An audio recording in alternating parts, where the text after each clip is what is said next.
오늘 요한계시록 10장은 여섯 번째 나팔 심판과 일곱 번째 나팔 심판 사이에 벌어진 일입니다. 하나님께서 자기 백성들에게 천사를 보내서 말씀을 내려주시고 위로하시는 내용입니다. 말세 때에 세상이 혼란스럽고 많은 핍박과 환난이 있습니다. 하지만 그와 동시에 하나님께서는 자기 백성들에게 말씀을 끊이지 않고 계속해서 공급하여 주십니다. 하나님께서 주의 종들을 계속해서 일으켜서 세우시고 그에게 말씀을 전해주시고 그를 보내셔서 백성들에게 말씀을 전하여 주실 것입니다. 앞서 7장에서도 여섯 번째 봉인 심판과 일곱 번째 봉인 심판 사이에 주님의 백성들에게 임하는 큰 위로가 있었습니다. 14만 4천 명의 구원받은 백성들을 온 세상 가운데 불러 모으시고 그들을 택하여서 한 사람 한 사람 인을 쳐주셨습니다. 그들이 최후의 환난에서 피해를 보지 않도록 안전하게 지켜주시고 보호하여 주셨습니다. 오늘 10장에서도 그와 동일한 구조로 여섯 번째 나팔 심판과 일곱 번째 나팔 심판 사이에 백성들에게 말씀을 내려주시는 위로가 임합니다. 말세가 임하고 온 세상에 하나님의 심판이 임할 때에도 주님께서는 자기 백성들을 끝까지 기억하여 주시고 보호해 주신다는 이 사실이 이 구성을 통해서 분명히 드러납니다. 오늘 본문을 살펴보겠습니다. 먼저 1절로 7절에서는 사도 요한이 하나님의 천사를 만납니다. 한 천사가 하늘에서 내려옵니다. 그런데 이 천사는 마치 하나님의 모습과도 같고 예수 그리스도의 모습과도 같은 아주 영광스러운 모습을 지닌 특별한 천사입니다. 구름을 입고 머리 위에 무지개가 있고 얼굴은 해와 같이 빛나고 발은 불기둥과 같습니다.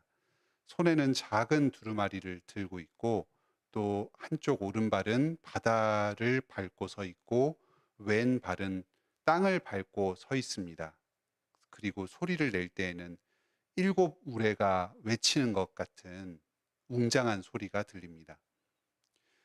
이 천사는 일반적인 천사들과는 조금 다르게 더욱 큰 신적인 권위를 나타내는 아주 특별한 천사입니다. 구름이나 무지개나 빛, 또 불기둥, 우레소리 이런 천사의 모습을 묘사하는 여러 표현들은 구약과 신약 성경에서 하나님의 임재를 상징하는 특별한 상징물들로 쓰인 것들입니다. 온 세상을 압도할 정도로 아주 거대한 이 바다와 땅을 가로지르는 형상으로 임하였습니다. 이 천사가 소리를 낼 때에는 일곱 개의 우레가 동시에 울리는 것 같았습니다. 아마 그 우레소리 가운데에 하나님의 놀라운 섭리와 통치의 비밀이 들렸던 것 같습니다. 그 일곱 개의 두루마리 속에 감추어졌던 것 같은 이 마지막 때에 임할 하나님의 비밀한 뜻이 숨겨져 있었던 것 같습니다. 요한이 그 내용들을 재빨리 기록하고자 했습니다. 이 놀라운 내용을 다른 교회들에게도 함께 전하여서 이 위로를 누리고자 했던 것 같습니다. 그런데 이 소리내는 그 특별한 천사가 요한을 가로막으며 말합니다. 그 소리를 인봉하고 기록하지 말라. 하나님께서 지체하지 않으실 것이다. 곧 일곱 번째 나팔이 울리면 그동안 하나님께서 선지자를 통해 전하신 그 복음이 비밀이 이루어질 것이다. 마지막에 이루어질 그 구체적인 일들은 비밀에 숨겨져 있습니다. 그동안 선지자를 통해서 복음의 비밀을 이미 충분히 전해 주었습니다. 교회가 이미 교회를 통해서 이미 배워서 알고 있는 그 복음의 비밀이 마지막 날에 이루어질 것입니다.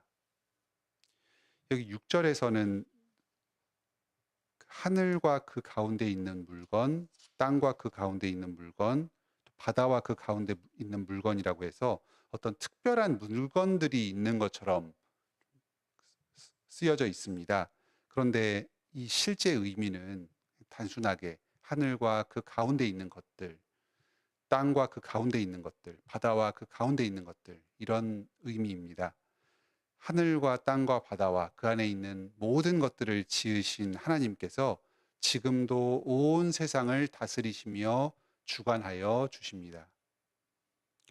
세상의 권세자들이 교회와 성도들을 핍박하면서 탄압하면서 마치 자신에게 온 세상을 다스릴 권한이 있는 것처럼 행동합니다. 하지만 하나님께서 그 모든 것들을 지금도 다스리고 계십니다.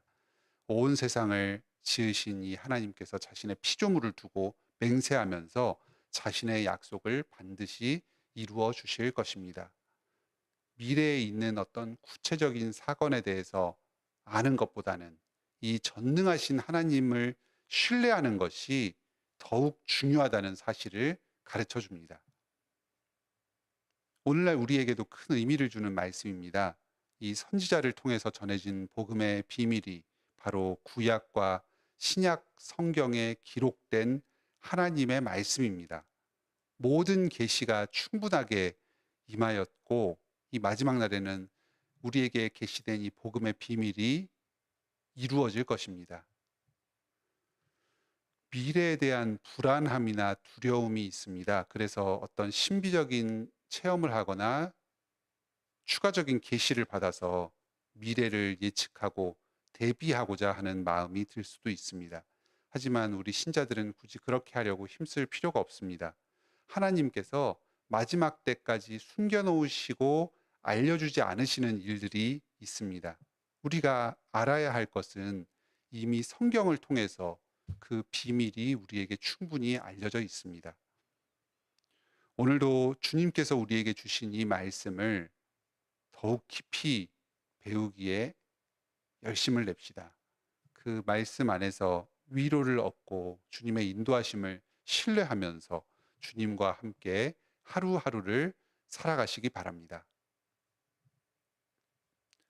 8절로 11절에서는 천사가 요한에게 책을 한 권 줍니다. 이 천사의 손에 작은 책 한 권이 들려 있습니다. 이 책은 앞서 5장에 나왔던 그 인봉된 두루마리와는 다른 책입니다. 그 봉인된 두루마리에는 마지막 때에 임할 그 하나님의 심판의 계획이 적혀 있었습니다. 그런데 오늘 본문에 나오는 이 책은 펼쳐져 있는 책입니다.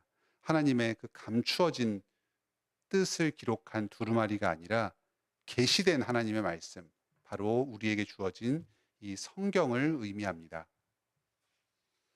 천사는 이 말씀을 요한에게 주면서 먹으라고 합니다. 잘 읽고 소화해서 머리에 기억하고 몸에 새기라는 의미입니다. 요한은 이 책을 받아서 먹습니다. 그런데 입에는 꿀같이 달고 배에서는 매우 씁니다.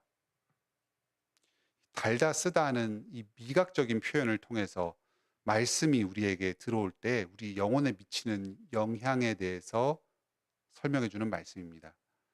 입에 달다는 것은 성경 말씀이 우리에게 매우 달콤하게 느껴지는 것을 의미합니다. 하나님께서 우리에게 베풀어 주신 구원의 은혜가 얼마나 큰지, 우리를 향하신 이 주님의 사랑하심이 얼마나 한이 없는지, 이런 것들을 깨닫고 감사하게 느껴집니다. 주님을 향한 사랑과 감사의 마음이 우리 마음 가운데 계속해서 흘러 넘치게 됩니다.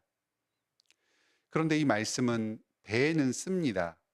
이것은 말씀이 우리 안에 들어와서 내면화되고 또 삶으로 체화되는 데에는 많은 수고와 고통이 따른다는 것을 의미합니다. 성경을 지식으로 깨닫고 그럴듯한 말을 하는 것은 어쩌면 쉬운 일일 수 있습니다. 하지만 그 말씀에 따라서 인격이 변화되고 삶이 변화되는 과정에서는 많은 고통이 따릅니다. 순종하기 위해서는 자기를 부인하고 이 세상의 이해관계를 포기하는 많은 어려움을 겪습니다. 이러한 말씀이 가져다주는 고통을 11절에서는 그 복음을 전파하는 사명을 감당하는 것과 연결시켜서 이야기합니다. 요한에게 많은 백성과 나라와 방언과 임금에게 예언할 사명이 주어졌습니다. 특히 여기서 나라와 임금은 이 세상의 통치자들을 의미합니다. 지금 교회와 성도들을 핍박하는 그 세상 권력자들, 하나님과 교회의 원수들에게 다시 복음을 전해야 합니다. 자기를 죽이려고 음모를 꾀하고 있는 사람들에게 복음을 전하고 회개하도록 권하는 것은 결코 쉬운 일이 아닙니다. 어쩌면 스스로를 죽음으로 몰아갈 수도 있는 위험한 일이기도 합니다. 오늘날 우리 모든 성도들도 이 요한 사도와 같이 저마다 말씀의 증거자로 살아가면서 백성과 나라와 방언과 임금에게 복음을 전할 사명이 있습니다. 입술로 구체적으로 복음을 전하지 않는다고 하더라도 우리의 삶의 모습, 이 말씀에 순종하며 살아가는 이 모습 자체가 불신자들에게 복음의 증거가 됩니다. 이것이 우리의 배에는 참 쓰디씀을 가져다 줄 수 있습니다. 고난이 따릅니다. 많은 수고와 핍박을 겪을 수도 있습니다. 하지만 주님께서 계속해서 말씀의 달콤함을 우리에게 내려주십니다. 우리를 위로하여 주십니다. 전능하신 하나님께서 우리를 끝까지 지키시고 동행하여 주실 것입니다. 그렇기 때문에 우리는 이 고난 가운데서도 계속해서 복음의 증인으로서 사명을 감당해 나갈 수 있습니다. 예수 그리스도께서 다시 오실 때가 가까웠습니다. 오늘도 주와 함께 동행하면서 주님의 뜻을 이 땅 가운데 이루는 귀한 일꾼으로 쓰임 받는 복을 누리시기 바랍니다.